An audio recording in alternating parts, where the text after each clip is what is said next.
Donc, vous levez debout, André, merci.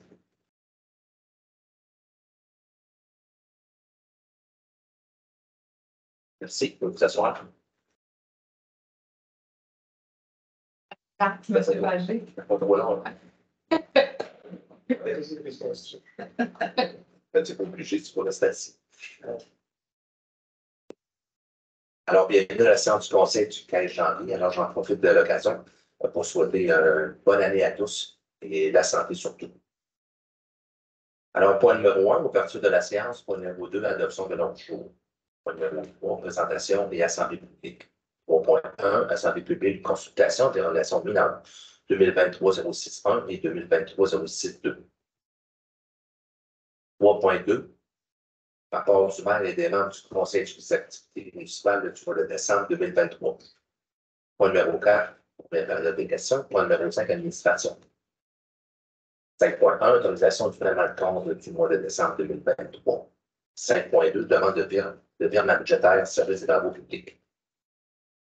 Point numéro 6, législation et grève. 6.1, acceptation des procès-verbaux des séances ordinaires et extraordinaires du Conseil tenu les 11 et 18 décembre dernier. Point numéro 7, gestion contractuelle. 7.1, octroi du contrat pour l'acquisition d'une camionnette usagée pour les besoins du service des travaux publics. 7.2, octroi du mandat de service professionnel d'ingénierie relatif aux travaux de resurfaçage de la rue Guillemette. Point numéro 8, l'urbanisme et développement économique. 8.1, autorisation de dérogation mineure 2023-061 au 584 à 588 au Vont-Godreau. 8.2, autorisation de dérogation mineure 2023-062 au 487 rue Pagé. Point numéro 9, ressources humaines. 9.1, embauche d'une technicienne en prévention d'incendie et pompières. Point numéro 10, autre sujet, 10.1, aide financière à l'école primaire La Sommelière pour le spectacle de fin d'année, le Tomonière. Point numéro 10.2, aide financière à l'album de finissant de l'école secondaire de Duncan. Point numéro 11, deuxième période des questions. Point numéro 12, affaires nouvelles. 12.1, l'absence prolongée de M. Francis Balmort des séances du Conseil municipal. Point numéro 13, dépôt des documents. 13.1, liste de la correspondance de décembre 2023. Et point numéro 14, levée de la séance.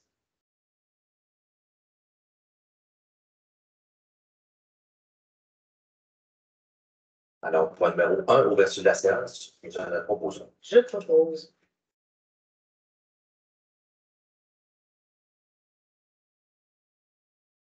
Numéro 2, adoption de l'ordre du jour. Un proposeur. Je propose.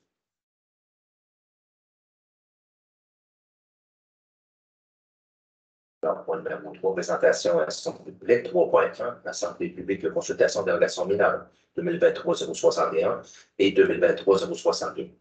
Maître Gilles.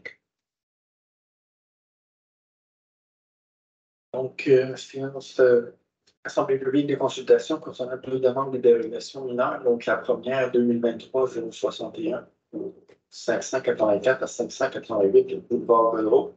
Donc, c'est une demande qui a été formulée là, qui vise à adopter un logement familial possédant une entrée indépendante sur la façade principale, la résidence au but d'actuellement améliorer latérale.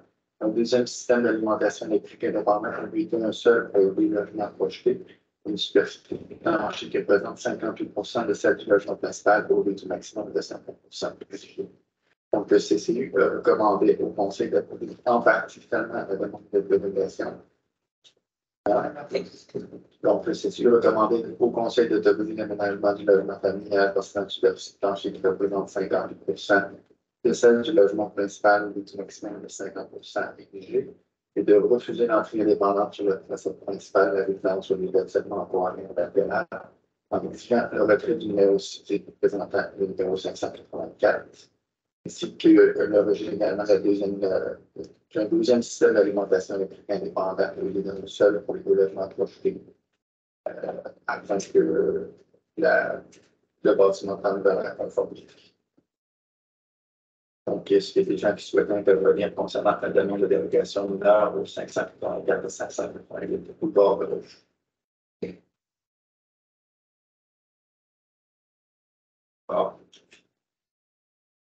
La deuxième concerne le 487 rue Pagé. Donc, demande qui a été formulée afin d'établir le déplacement de deux bâtiments complémentaires d'un complément maritime sur le propriété située au 487 rue Pagé. La demande vise à autoriser le déplacement de deux bâtiments complémentaires sur le complément maritime en cours avant plutôt qu'en cours arrière ou latéral seulement comme exigé par la réglementation, avec une marge de recul avant de 5,3 mètres de la ligne d'entrée de la industrielle qui est une forme de bâtiment et une distance supérieure entre le complément maritime et un des bâtiments complémentaires de 0,60 mètres au lieu du maximum de 0,30 mètres autorisé. Donc, ceci recommande le conseil d'activer la demande suivant la rencontre du CCI du 30 novembre 2023. Les membres du conseil qui doivent intervenir concernant la demande 487 de Virginie. Non. Donc, ça complète pour l'Assemblée publique et son lieu dans l'ordre du jour. Parfait. Alors, c'est le point 2, par rapport au maire et du processus exécutif municipal du mois de décembre dernier. Lors de mon côté, le 1er décembre, j'avais une rencontre de la commission d'administration au niveau de la MRC. Le 1er décembre également, j'ai participé à l'élimination du sapin de l'espoir, qui est une initiative de Mme Poulin. Le 1er décembre également, moi et certains membres du conseil, on a participé également à l'opération des Rouges de la soirée. Le 8 décembre, j'étais sur la commission de développement économique. Le 13 décembre, c'était le conseil des maires au niveau de la MRC. Il n'y avait pas de point qui concernait la ville de Donnacona. Je complète mon mois de décembre. Donc, on tourne de vous faire un petit topo des activités municipales de nos différents services. Désolé pour ma voix enrouée. 2 fins de semaine d'animation dans un aréna, c'est ce que ça donne. Donc, de mon côté, à la direction générale, en décembre, évidemment, c'était toute la finalisation de la préparation budgétaire 2024. Donc, budget qui a été présenté aux citoyens ici même dans la salle du conseil le 11 décembre et qui a été adopté par les membres du conseil le 18. J'ai également participé à finaliser et déposer la demande d'aide financière au sujet de la conversion du terrain de soccer football naturel en terrain synthétique. Donc, c'est déposé depuis le 5 décembre et on est en attente des nouvelles, possiblement autour du mois de mai, là, selon ce qu'on peut comprendre entre les lignes. J'ai participé le 14 décembre à une rencontre qui est organisée par la MRC de Portneuf au sujet de la possible implantation d'un centre d'études collégiales dans Portneuf, donc non pas un cégep, mais un centre d'études collégiales affilié à un cégep. Donc, une rencontre qui est organisée par la MRC. Et par la suite, là, il y a eu différentes rencontres qu'on a pu orchestrer là, avec des endroits qui ont été ciblés ici à Donnacona. Donc, actuellement, la MRC va travailler en janvier à rencontrer les cégeps de la région de Québec dans un premier temps. Le cégep de Limoilou, cégep de Sainte-Foy, cégep Garneau, pour tenter d'affilier qu'un de ces cégeps-là puisse lever la main pour être en mesure de pouvoir installer un centre d'études collégiales. C'est une étude qui a été commandée par la MRC, qui a été faite au début de l'automne, qui démontre le potentiel et l'intérêt de la région à accueillir une cohorte qui pourrait être au départ de 75 étudiants pour se rendre jusqu'à un potentiel de 250-300 étudiants.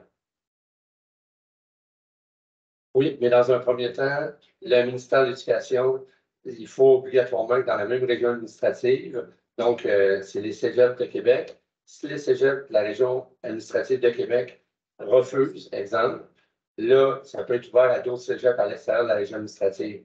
Si les mêmes cégeps disent, bon, ben oui, on est prêt, mais on va être prêt dans 5 ans, ils n'ont pas le choix que de suivre le rythme que ce cégep-là. Oui, c'est ça. Donc là, on devrait, d'ici la fin janvier, en connaître un petit peu plus sur leur intérêt ou non des cégeps de la région de Québec. Là. Évidemment, j'ai participé à la poursuite du processus d'embauche de notre technicienne en prévention incendie, Mme Julie Saint-Onge, qui est avec nous ce soir dans la salle. Donc, qui est justement au courant d'une résolution qui prévoit l'embauche officielle au courant de la soirée ce soir.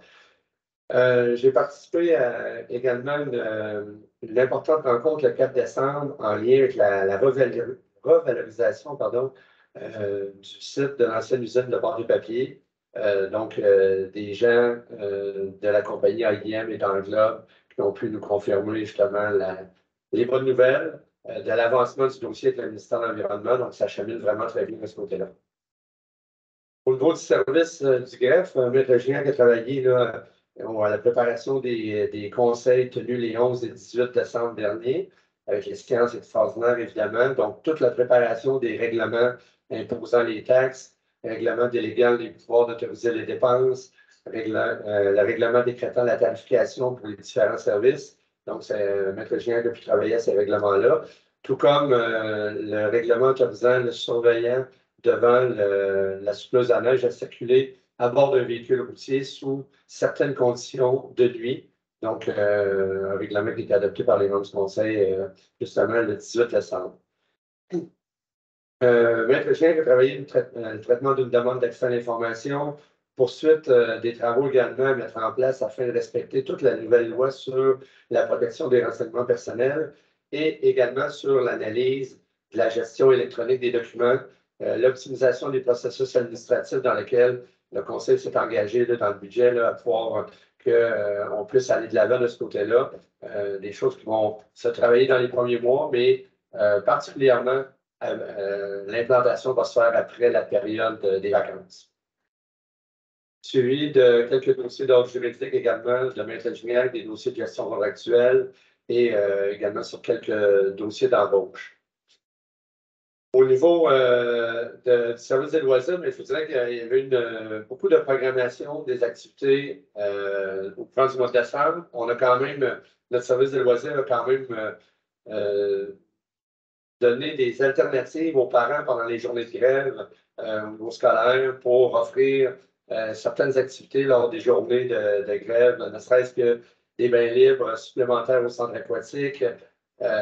Évidemment, en décembre, on n'avait pas beaucoup de neige sur les terrains, donc il y a eu des activités intérieures qui ont été très populaires, centre aquatique en étant un, mais notre aréna également avec les horaires de patinage libre et de hockey libre ont été grandement populaires en décembre. Et c'était en parallèle avec toutes les préparations du tournoi, justement, notre tournoi provincial Midget qui s'est déroulé au cours des 2 dernières fins de semaine. Également la préparation des sentiers lumineux qui s'en viennent la fin de semaine du 8, 9, 10 février. Donc, c'est 3 soirs du côté du parc familial des Berges. Donc, il y a de la publicité qui s'en vient à ce sujet-là pour que ce soit un bel événement. Et il y aura cette année un service, je ne veux pas dire un service de raccompagnement, on n'est pas là pour faire les rouges, mais c'est un service de navette, c'est le mot que je cherchais, qui va permettre aux petites familles de pouvoir prendre une navette dans le stationnement de l'aréna pour pouvoir se rendre directement, étant donné les cases de stationnement qui sont plus restreintes. Et on a vu la popularité des sentiers lumineux dans les dernières années. Donc, c'est une belle initiative de mettre le tout en place et ça aura lieu pour les 3 soirs de l'événement.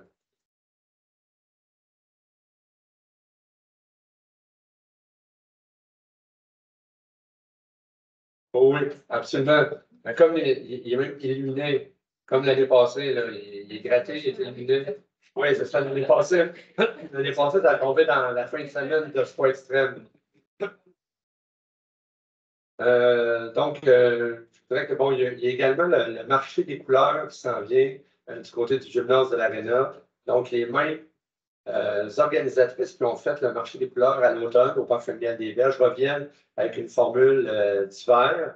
Ça va se faire dans le gymnase. Donc, il y a une bonne préparation avec le service des loisirs et plusieurs festivals qui ont lieu pendant l'été qui sont en grande préparatif actuellement. Donc, nos coordonnateurs, notre directeur travaillent étroitement avec ces organisations-là. Au niveau de la Cour municipale, il y a eu 112 constats qui ont été saisis au mois de décembre, dont le quart qui sont sur des constats qui ont été mis sur le territoire de la ville de Donnacona. Il y a eu 2 séances de Cour municipale en décembre, ici même, une en avant-midi, une en après-midi, le 7 décembre dernier. Et au total, c'était 27 dossiers qui ont été traités. 48% de tous les constats ont touché la circulation et 29% touchaient la vitesse. Au niveau des communications, bon, la période des fêtes, il y avait une certaine relâche au niveau de nos publications sur les réseaux sociaux, mais en fait, il y a eu plusieurs publications qui avaient été préparées avant la période des fêtes pour justement parler, entre autres, du concours de photos optique de l'Acona, de la programmation de la Salut Plamondon, du tournoi de hockey, évidemment. Il y a eu la publication d'une vidéo explicative sur la problématique des lingettes humides dans les toilettes. Donc, une problématique qu'on vit de façon plus intense depuis les 2-3 dernières années. Est-ce que c'est un lien ou non avec la pandémie? En tout cas, on l'a vraiment plus remarqué et ça abîme énormément nos conduits et nos stations de pompage. Donc, il y a une petite vidéo explicative qui a été publiée en décembre. En espérant que le message puisse se passer de plus en plus. On a des messages qu'on a envoyés dans des résidences, dans des blocs appartements, dans des résidences de personnes âgées, dans des garderies, donc pour faire en sorte de tenter d'enrayer cette problématique-là. Et évidemment, la préparation et la distribution qui a été faite du calendrier 2024 de la ville de Donnacona dans l'ensemble des 2900-3000 portes ici à Donnacona, donc qui a été distribué avec encore une superbe qualité d'image très diversifiée, mais correspondant à chacun des mois de l'année. Au niveau du service de l'administration, c'est la poursuite des travaux en lien avec la préparation du budget. Je ne vais pas vous le cacher, les différents règlements. Il y a également la préparation de notre dossier qu'on appelle le dossier intérimaire de notre audit de vérification des états financiers.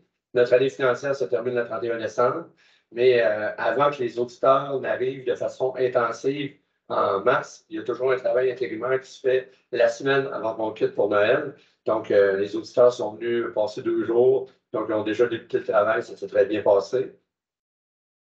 La transition vers notre nouveau système de paye des employés, un gros morceau à l'automne. Et là, le point culminant était le mois de décembre, où là, on basculait les 2 services parce que pendant un certain nombre de semaines, on a travaillé en parallèle nos 2 systèmes pour s'assurer qu'ils fonctionnaient. Et là, c'est vraiment le rodage intense, mais on est vraiment avec notre nouveau système là, depuis les 2 dernières périodes. Donc, on a la collaboration de l'ensemble de nos services et des employés. Donc, ça se passe, je vous dirais, relativement bien. C'est beaucoup de temps actuellement, mais on sait qu'en bout de ligne, ça va être quelque chose qui va être bénéfique pour le service de l'administration. Donc, les énergies, les heures qui sont mises actuellement, c'est dans cet objectif-là, évidemment. On a terminé l'année avec 472 permis au niveau de l'urbanisme. C'est 18 nouveaux bâtiments principaux. C'est une valeur record là, sur l'ensemble des permis. Donc, les 472 permis, c'est une valeur de 291 millions et un petit peu plus même. Évidemment, le gros permis de l'année, c'est le permis du projet dans le parc industriel de la revue de Microsoft. Et donc, mais c'est quand même une année record pour la ville de Donnacona en termes de valeur. Le service de l'urbanisme, quand même, en décembre, malgré les vacances qui arrivaient, ont eu plusieurs suivis sur des projets commerciaux, industriels qui sont en cours, des nouveaux commerces sur le boulevard Les Écureuils. Bon, je parlais de la dynamisation du lieu de Donnacona également. La phase 2A du développement domiciliaire sur le fleuve. L'arrivée de la SQDC dans les locaux commerciaux en lien avec des résolutions qui ont été passées en décembre. Et l'inventaire des commerces ayant un séparateur de graisse, ça peut paraître bizarre, mais il y a eu des commerces qui ont eu des problématiques en décembre et nous, on avait déjà un inventaire, mais qu'on a remis à jour parce que chacun des commerces chacun des restaurateurs se doivent obligatoirement d'avoir un séparateur de graisse à l'intérieur de leurs locaux. Et nous, on fait uniquement s'assurer que la vidange se fait dans des délais raisonnables pour éviter des problématiques à ces mêmes commerces-là. Donc, on a de l'inventaire dans l'ensemble, mais on fait le tournée sporadique. Je vous dirais, on ne les voit pas tous à chaque année, mais on fait à peu près là, 20 à 25% annuellement. On a terminé l'année 2023 avec 784 licences de chiens qui ont été octroyées, comparativement à 621 licences en 2022. Donc, le travail de recensement qui a été fait par la SPA Québec a été excellent. une belle collaboration avec eux. Donc là, on est déjà en train de renouveler. Il y a déjà des citoyens qui l'ont fait depuis la semaine dernière, là, qui est le retour de la période des fêtes. Donc, on repart la boucle tout simplement. Il y a eu des formations qui ont été suivies par nos inspecteurs, en fait par l'un de nos inspecteurs sur les poules en milieu urbain. On est en préparation pour déposer au conseil municipal un projet de règlement qu'on va reparler au printemps. Donc, il y a eu des formations qui ont été suivies là-dessus et des suivis de quelques dossiers de plaintes, d'inspection préventive et d'infraction également pendant le mois de décembre. Service technique et traitement des eaux, bon, plusieurs projets qui sont en évolution actuellement. On n'a qu'à penser à la construction de la nouvelle caserne d'incendie, le réservoir de rétention au parc Jean-Baptiste, la réfection de la dalle de béton de l'aréna, réfection des étangs aérés, qui a quand même eu de l'évolution à l'intérieur de ça, et la préparation d'autres gros projets qui sont les réservoirs de rétention Victorin et la réfection des rues Victorin, Matte, Boivin, Pagé, donc la rue de l'Île également. Donc, c'est des choses qui sont déjà dans le collimateur de nos différents services. Il y a suivi des compteurs d'eau commerciaux avec un inspecteur municipal qui a été fait. Compteur d'eau qui est un gros dossier en 2023 ici. Au niveau de la ville, on s'est engagé à en installer 30 chez des citoyens qui se montraient volontaires. On a réussi à en avoir 30 qui correspondaient vraiment à une belle représentativité sur l'ensemble du territoire. Donc, on était bien contents de ça. Et là, maintenant, la prochaine grosse bouchée à prendre, c'est vraiment au niveau de nos commerces, nos institutions qui ont jusqu'au 1er juin 2025 pour acheter le compteur d'eau et l'installer. Donc, il y en a qui l'ont déjà fait en 2023, mais on s'attend à ce que la grande majorité, ça va être 2024. Donc, on continue de rafraîchir la mémoire, d'envoyer des mémos aux commerçants. Et on va reparler évidemment à nos commerçants lors du déjeuner des gens d'affaires qui aura lieu cette année, le vendredi 15 mars prochain. Au niveau du traitement des eaux, spécifiquement en décembre, bon, on sait qu'il y a eu plus de pluie que de neige, 92 mm de pluie et 20 cm de neige qui sont tombés en décembre. Et notre consommation d'eau a été la plus petite depuis février 2019. Tous les mois confondus, on parle de 79 961 mètres cubes d'eau. Ça fait pratiquement 5 ans qu'on n'avait pas eu, malgré la hausse de population. Donc, on voit qu'il y a des messages qui se passent. Évidemment, la réfection des rues, plus on avance, plus on répare des rues où il y avait des conduites qui possiblement avaient des fuites souterraines qui n'étaient pas répertoriées. Donc, ça aide. L'installation des compteurs d'eau vont permettre également de nous aider encore plus là-dedans, mais on va quand même tenter pas on va tenter, mais on va publier une information en ce sens-là également pour mentionner aux gens que c'est un bon bulletin. On va pouvoir se féliciter tout le monde, là. Il y a des bons gestes qui sont pris, des bonnes habitudes qui sont prises par les citoyens. Il faut le dire quand ça va pas bien, il faut le dire quand ça va bien aussi. Donc là, ça, c'est un bon coup actuellement. Là, ça se passe bien de ce côté-là. Je termine avec notre service de sécurité incendie. On a 2 représentants dans la salle ce soir qui sont là, qui vont être grandement intéressés. Notre directeur, M. Langlois, justement, nous a remis son rapport. Une réunion d'officiers qui a eu lieu le 5 décembre. Il y a eu une pratique, en fait, il y a eu une pratique qui a eu lieu. La dernière que j'ai répertoriée, c'est le 20 novembre. En décembre, c'est ça, je pense pas qu'il y en avait eu. Mais en novembre, il y avait eu 23 pompiers qui avaient été présents. Et on a eu 8 sorties de notre équipe incendie en décembre. Je dirais la principale intervention, c'est un feu à l'intérieur d'une cellule au pénitencier. En fait, c'était plus nos interventions se sont plus résumées à ventiler un peu le bâtiment. Il y a eu 3 accidents de véhicules pendant le mois de décembre également. Et une fausse alarme, une fuite de gaz également et une visite de prévention, comme on appelle, au courant du mois. Donc, ça nous a amené à un total de 111 interventions en 2023, qui est un petit peu plus bas que notre moyenne, qui est 120. Donc, 2023, on est un petit peu plus bas. On a eu quand même des mois où on a eu des mois de 14, 7. C'était nos gros mois là, dans l'année. Je pense à février, je pense à octobre, entre autres, qui était grandement, où notre service était grandement sollicité. Donc, mais on termine l'année avec 111 interventions. Il y a eu tout le suivi de nos actions en lien avec le schéma de couverture de risque et la poursuite de notre collaboration qui s'est terminée le 31 décembre avec le technicien prévention incendie de la MRC de Portneuf. Donc, à compter de ce soir, en fait, officiellement ce soir par résolution, mais à compter du 5 février prochain, on va être vraiment autonome de ce côté-là à 100%. On va avoir notre propre technicienne en prévention incendie qui va être également pompière, également avec notre service. Notre 34e pompière. On va compter 2 pompières dans notre organisation. On est bien fiers de ça. Donc, officiellement, en fonction à partir du 5 février prochain. Donc, je vous dirais que ça fait pas mal le résumé des activités municipales du mois de décembre dernier. L'intervention de M. Landry samedi, c'était là. Ça, c'est la théorie. C'est ça, quand même, le reste de la j'ai passé, c'est la cavalerie, tout là. C'est un problème avec l'unité de chauffage et de l'installation. OK, Sur le chauffe des fils. merci. Alors, on va continuer du côté des conseillers conseillères. Mme Bouchard. Oui, de mon côté, j'ai participé à la dernière rencontre de l'Office municipal d'habitation du Grand Port-Neuf, le 19 décembre. Alors, il y avait l'approbation des rapports financiers, des transactions. Il y a eu au niveau des ressources humaines du changement de personnel dû à un départ. Il y a eu un remplacement d'un agent administratif.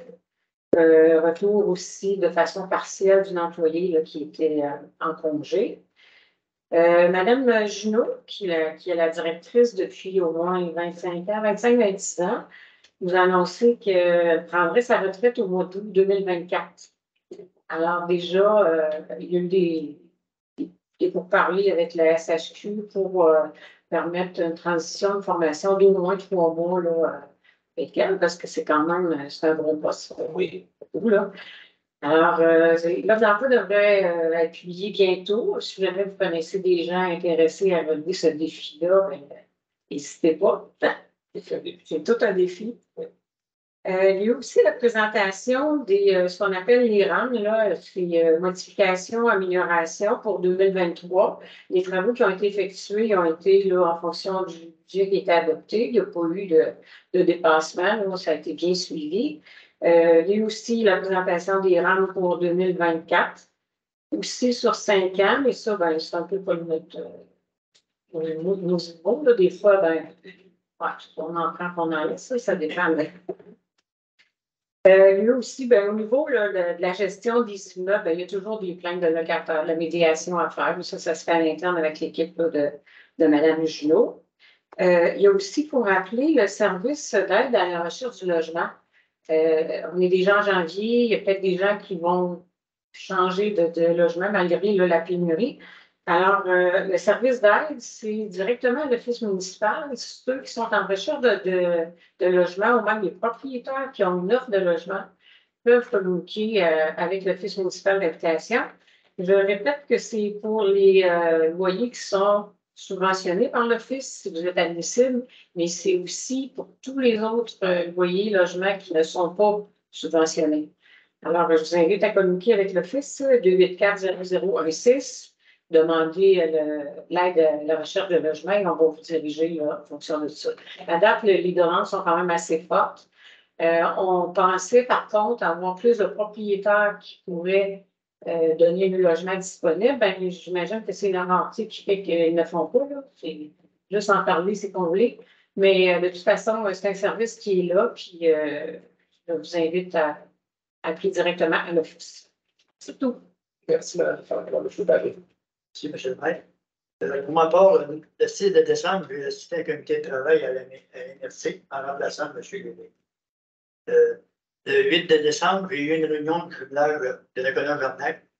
Puis le mardi 12 décembre, j'ai eu une rencontre le SINAF. Discuter un peu de l'organisation des sentiers lumineux, trouver du personnel pour. C'est pas juste le SINAF qui trouve le personnel, mais ça demande des mondes placés dans son éducation. Ceux-là qui veulent travailler bénévolement. Placer l'auto sur le stationnement, puis sur le stationnement d'Arena pour diriger les usagers qui vont prendre de la navette. C'est mon mois de décembre. Merci. Super. Mme Blaine.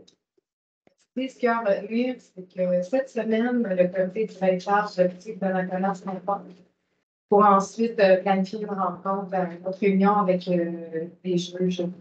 Et qu'on va prendre probablement en janvier ou début février là, la décision qui seront une photo gagnante qui sont installées à l'autre de la canne.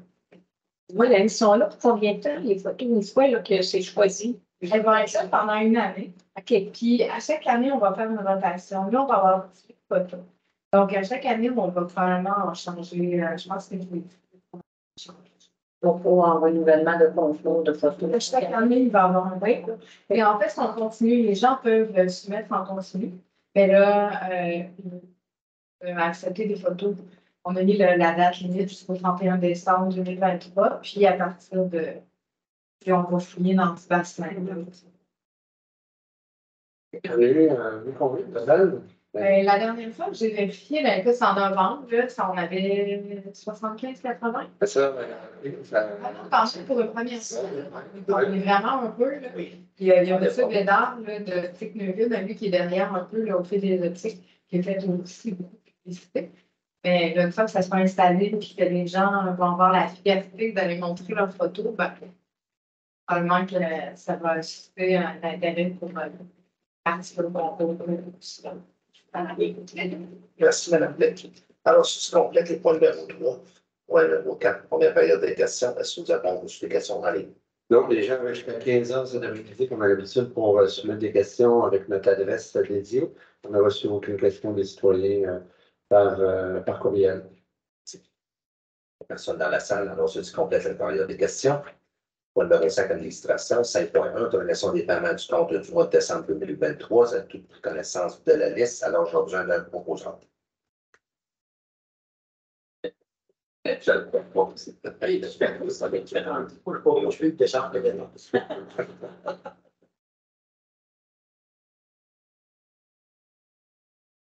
Alors, 5.2, demande de virement budgétaire des services des travaux publics. Oui, donc, on a eu en décembre, en fait, pour venir régulariser un peu les dernières dépenses de décembre, donc une demande de virement budgétaire sur les travaux publics pour équilibrer les différents postes budgétaires. Donc, j'en ferai pas toute la nomenclature. Les principaux postes, là, on peut voir là, une diminution dans le salaire voirie où il restait des sommes disponibles pour être en mesure, entre autres, de réinjecter dans l'entretien des véhicules et dans la location d'équipements. Mais il y a plusieurs autres postes qui sont touchés. Là. Ça va on passe de certains postes de 16 130 $ qu'on va chercher dans des postes, puis ça va jusqu'à des 30 $ qu'on dépose pour être sûr qu'on puisse avoir des soldes positifs en fonction de certaines dépenses qui vont rester à approuver d'ici la fin du mois. Donc, voilà, vous avez l'ensemble de cette demande-là. C'est le but de la résolution de ce soir. Merci. Alors, un proposant. Je propose. Quelqu'un est contre. Le point numéro 5, point numéro 6, législation et greffe. 6.1, acceptation des procès-verbaux des séances ordinaires et extraordinaires du Conseil tenu les 11 et 18 décembre dernier. Maître Gignac. Donc, comme à chaque première séance du mois, c'est l'approbation par le Conseil des procès-verbaux des séances ordinaires du mois précédent. Donc, dans le présent cas, la séance ordinaire du 11 décembre, ainsi que les séances extraordinaires du 18 décembre. Donc, c'est la résolution d'approbation de ces procès-verbaux. Donc, vous avez évidemment les procès-verbaux dans le document de la séance. Propose.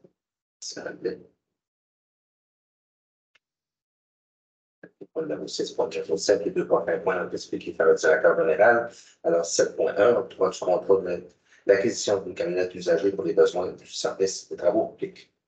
Oui, donc, 2024 a débuté. Dans nos projets d'immobilisation qui ont été adoptés le 18 décembre dernier, on avait, entre autres, un des projets qui était de remplacer notre camionnette numéro 1403 du service des travaux publics.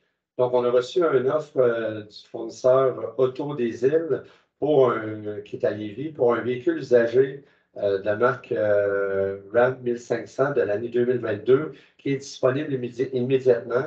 Donc, le marché des véhicules usagés n'est plus ce qu'il était.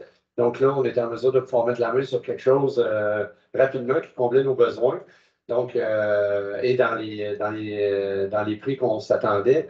Donc, en vertu du règlement sur la gestion contractuelle, on peut conclure un contrat de gré à gré. C'est le règlement V578. Donc, le but de la résolution de ce soir est d'octroyer le contrat à l'entreprise Auto des Îles pour l'acquisition d'une camionnette usagée RAM 1500 de l'année 2022 pour la somme de 51 681,26 incluant les taxes et d'autoriser la dépense à même le poste budgétaire du fonds général lié à l'investissement. Et un proposant. Je propose. Un contre.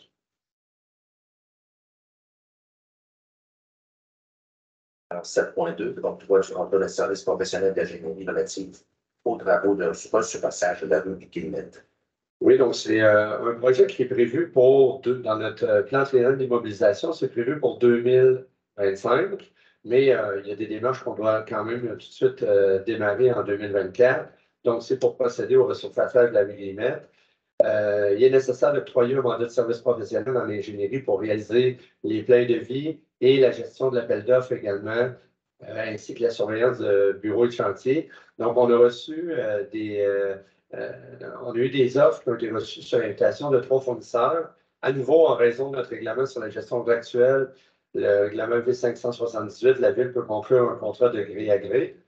Donc, le but de la résolution est d'octroyer le mandat de service professionnel d'ingénierie relatif à la préparation des plans de vie, la gestion de l'appel d'offres et la surveillance de bureaux chantier pour le projet de surfaçage de la rue Guillemette à l'entreprise Équipe Solutions Expert Conseil Incorporé pour un montant de 49 436,25 incluant les taxes applicables et d'autoriser le financement temporaire de la dépense à même le surplus non notamment affecté de la Ville en attendant l'adoption par le Conseil du règlement d'emprunt relatif à la réalisation des travaux. Je propose.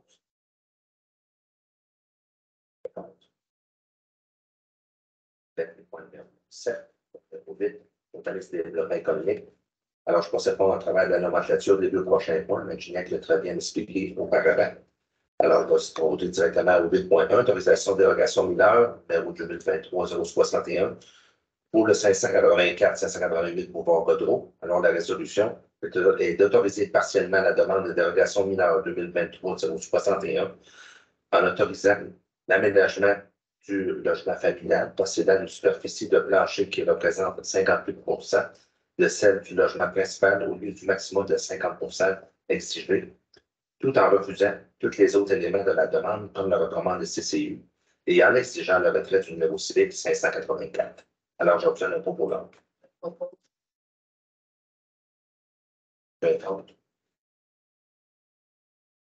Et 8.2, autorisation de dérogation mineure 2023-062 pour le 487 rue Pagé.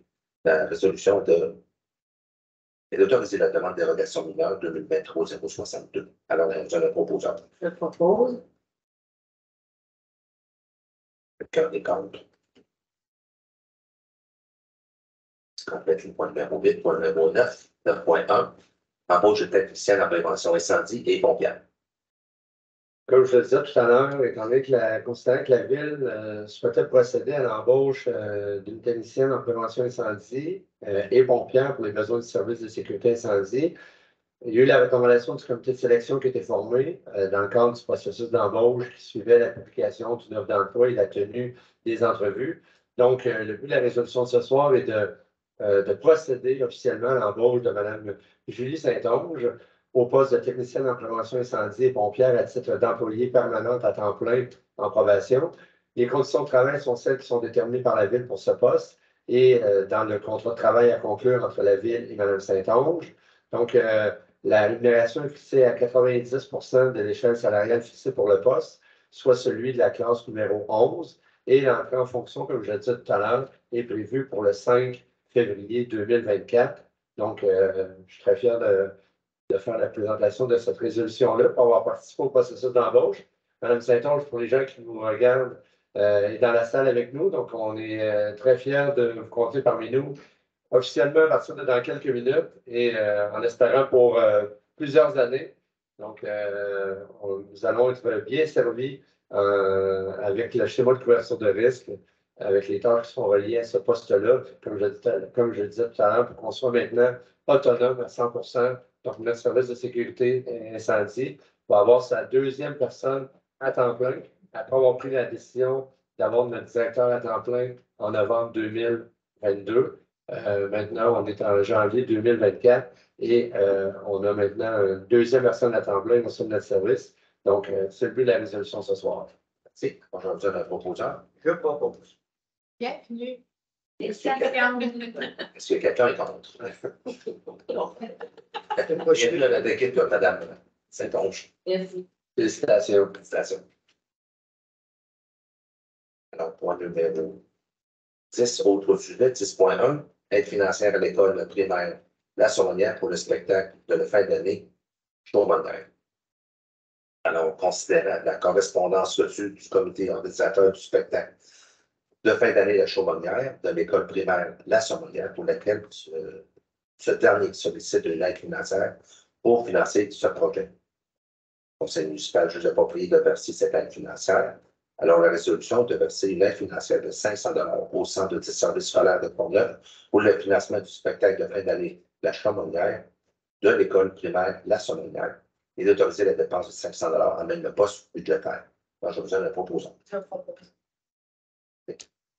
Quel compte? Juste à titre d'information, Maître Gignac, il va être important que peut-être de mettre une mention lorsque l'échec sera envoyé au centre de services scolaires, qu'il soit identifié à ce projet-là. Je pense que tout comme le prochain. Oui, c'est ça. Oui, c'est ça. Ça fait, est-ce que c'est prévu que ça soit. Oui, autre chose. Alors, 10.2, aide financière pour l'album définissant de l'école secondaire de Donnacona. Alors, suite à la correspondance reçue de l'école secondaire de Donnacona, dans laquelle le comité de l'album définissant demande une aide financière à la ville dans le cadre de la réalisation de l'album définissant de la promotion 2023-2024. Le conseil municipal juge approprié de verser cette aide financière. Alors, la résolution de verser une aide financière de 200 $ au centre de services scolaires de Pont-Neuf pour la réalisation de l'album définitif de la promotion 23-24 de l'école secondaire et d'autoriser une dépense de 200 $ en même poste budgétaire. Alors, je vous donne la proposition. Je propose. Contre.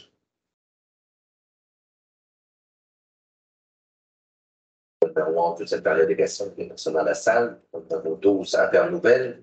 12.1.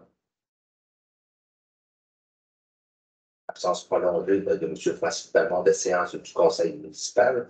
Alors, considérant le premier alinéa de l'article 317 de la loi sur les élections et les référendums dans les municipalités, prévoit que le mandat d'un membre du conseil qui fait défaut d'assister aux séances pendant 90 jours consécutifs prend fin à la clôture de la première séance qui suit l'expiration de cette période.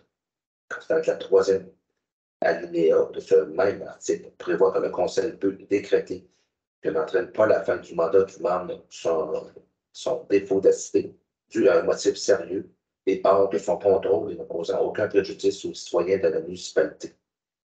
On sent que M. Francis Belmont ne peut être présent aux séances du conseil municipal pour des raisons de santé. Il considère que le conseil municipal, donc, opportun de décréter que l'absence de M. Francis Belmont n'entraîne pas la fin de son mandat. Alors, la résolution que le conseil municipal décrète que l'absence de M. Francis Belmont pour des motifs de santé n'entraîne pas la fin de son mandat, comme le permet le troisième alinéa de l'article 317 de la loi sur les élections et les référendums dans une municipalité. Alors, je vous donne la proposition. Je propose. Quelqu'un est contre. Alors, point numéro 13, dépôt des documents. 13.1, dépôt de la liste de correspondance décembre 2023. Et point numéro 14, levé de la séance. Je vous donne la proposition. Je propose. Ce qui complète la séance de conseil du 15 janvier. Merci.